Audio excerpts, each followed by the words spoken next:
Kızılcık Şerbeti yeni bölümünde neler olacak? Videomuza geçmeden önce Elif'in kendini kurtarmak için Fatih'i kullanması kadar büyük bir saçmalık olamaz diyenler videomuzu beğensin, sayımızı görelim. Kızılcık Şerbeti'nden en güncel gelişmeleri takip etmek için ücretsiz bir şekilde abone olup bildirimleri açmayı ve hype atmayı unutmayın. Heyecan dolu bir bölümün ardından gelen fragmanla beraber resmen hepimizin dünyası başına yıkıldı. Daha bir önceki bölümde yaşananları sindirememişken yeni tanıtımda gördüklerimiz dizinin sezon finaline doğru çok daha sert ve tartışmalı bir yola gireceğini gösterdi. İlk olarak Elif'in sinsi planı ve Başak ile Fatih'i nelerin beklediğiyle videomuza başlayalım. Son sahnede Fatih, Başak'ı gittiği evde bir erkekle görmüş ve o an adeta bütün dengesi bozulmuştu. Fatih'in yüzündeki hayal kırıklığı ve şaşkınlık aslında her şeyi anlatıyordu. Çünkü Fatih Başak'a güvenmek istiyor ama Başak'ın etrafındaki gizemler de bu güveni her geçen gün biraz daha zorluyor. Ancak burada gördüğümüz kişi Başak'ın sevgilisi falan değil. Daha önce de dizide adı geçen Başak'ın abisi Asaf. Yani Fatih'in ilk anda sandığı gibi bir aldatma durumu yok. Fakat asıl mesele zaten burada başlıyor. Çünkü bu kişi gerçekten Başak'ın abisi ise Başak neden bu konuyu Fatih'ten bu kadar gizliyor? Neden Fatih'in sorduğu sorulara açık açık cevap vermiyor? Neden her seferinde konuyu kapatmaya çalışıyor? Bana kalırsa Başak'ın bu kadar gizemli davranmasının altında çok daha büyük bir gerçek var. Başak Fatih'i seviyor. Bunu artık hepimiz görüyoruz. Fatih'in de Başak'a karşı olan tavrı, ailesine rağmen onu savunması, Emir'in karşısında bile Başak'ın yanında durması bu ilişkinin basit bir heves olmadığını gösterdi. Ama tam da böyle bir noktada Başak'ın susması, Fatih'in kafasındaki bütün soru işaretlerini büyütüyor. Fatih'in özellikle çocuğun babasını bu kadar sorması ve Başak'ın buna hiçbir cevap vermemesi de bence doğrudan Asaf meselesine bağlanacak. Burada çok sert bir geçmiş hikayesi izleyebiliriz. Başak geçmişte istemediği bir durumun içinde kalmış, bu çocuk o acı geçmişin sonucu olmuş olabilir.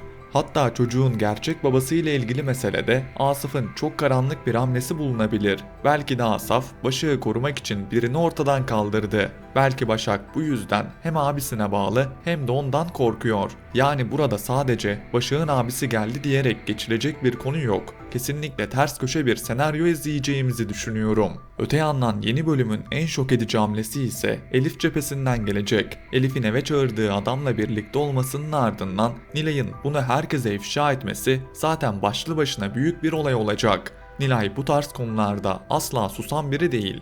Gördüğü şeyi büyütür, herkese anlatır ve ortamı karıştırır. Elif de kendisini bir anda çok zor bir durumun ortasında bulacak. Ama Elif'in buradan kurtulmak için daha da iğrenç bir yola başvurup Fatih'i kullanmaya çalışması gerçekten izleyicinin sabrını taşıracak gibi duruyor. Çünkü Fatih zaten Başak meselesi yüzünden kırılmış, kafası karışmış ve ailesiyle ilişkisi gerilmiş bir noktadayken Elif'in kendi pisliğini kapatmak için Fatih'i hedefe koyması kadar büyük bir saçmalık olamaz. İzleyiciler yorumlarda buna büyük tepki göstermiş durumda. Bundan dolayı yapım ekibi burada geri adım atar mı? Yoksa sezon finaline doğru bu gerçekleri büyük bir patlamayla mı ortaya çıkarır? Bunu izleyip göreceğiz. Ancak benim düşüncem şu, bu konu sezon finalinde Salkım, Elif ve Emir hattının vedasına kadar gidebilir. Çünkü bu üçlü diziye girdikleri günden beri huzur getirmekten çok karmaşa getirdi. Salkım'ın tavırları, Emir'in saygısızlıkları, Elif'in şimdi içine girdiği bu sinsi oyunlar derken artık bu hikayenin bir yerde patlaması gerekiyor. Kızılcık Şerbeti'nde her sezon finali olaylı geçiyor. Bu sezon finalinde de hiç beklemediğimiz gelişmeler görebiliriz.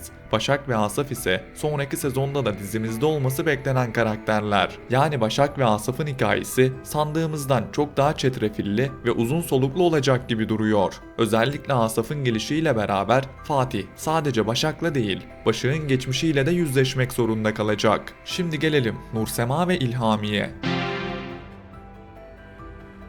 Son bölümde Nursema iki erkeğin arasında kaldı ve ne yapacağını bilemedi. Bir tarafta yangından kendisini kurtaran, hayatını riske atarak alevlerin içine giren Asil var. Diğer tarafta ise giderek paranoyaklaşan, kıskançlığını kontrol edemeyen ve her adımıyla Nursema'yı biraz daha utandıran İlhami var. Özellikle İlhami'nin müzayede gecesinde herkesin içinde Asil'e saldırması Nursema'yı iyice rezil etti. O sahnede Nursema'nın yüzündeki utanç, kırgınlık ve çaresizlik çok netti.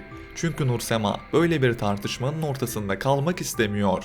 Hele ki herkesin içinde eşinin bu kadar kontrolsüz davranması onun için kabul edilebilir bir şey değil. Yeni bölümde İlhami ve Nursema arasında ciddi tartışmaların devam edeceğini düşünüyorum. İlhami kendisine haklı göstermeye çalışacak, Asil'i suçlayacak, Nursema'nın duygularından şüphe edecek. Ama bunları yaptıkça Nursema'yı kendisinden daha da uzaklaştıracak. Çok geçmeden Nursema'nın İlhami'den boşanma kararı alacağını düşünüyorum. Çünkü bu evlilik artık Nursema'ya huzur vermiyor. Tam tersine Nursema her bölüm biraz daha sıkışıyor. Burada senaristlere de açık açık bir sitemim var. Asil'i kahramanlaştıracağız diye İlhami gibi güzel bir adamı ne hale getirdiniz? Buna gerçekten gerek var mıydı? İlhami diziye ilk katıldığında, hatta tekrar geri döndüğünde bile Nursema'ya iyi gelen, ona değer veren, sakin ve güvenilir bir karakterdi. Nursema da İlhami'nin bu iyiliğine güvenip onunla evlenmişti.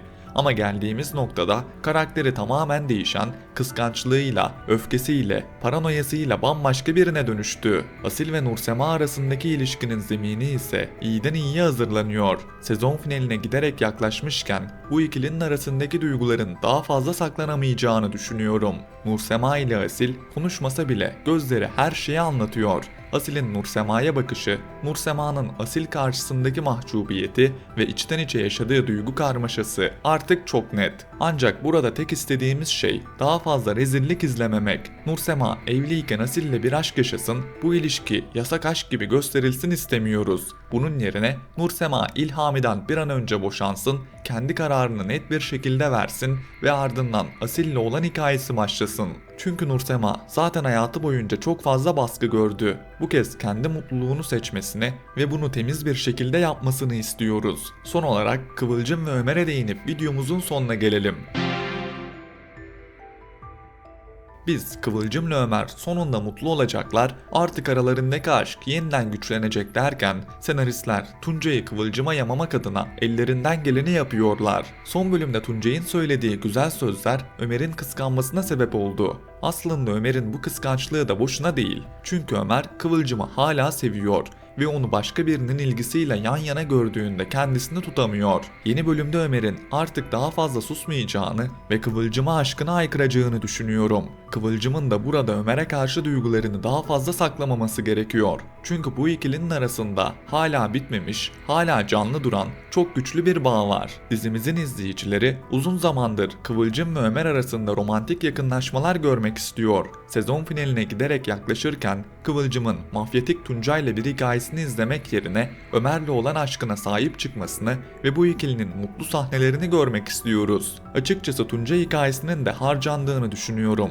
Tuncay diziye ilk geldiğinde gizemli bir karakterdi. Sonrasında sırf Başak ve Fatih hikayesini başlatmak için mafyatik bir tarafa çekildi.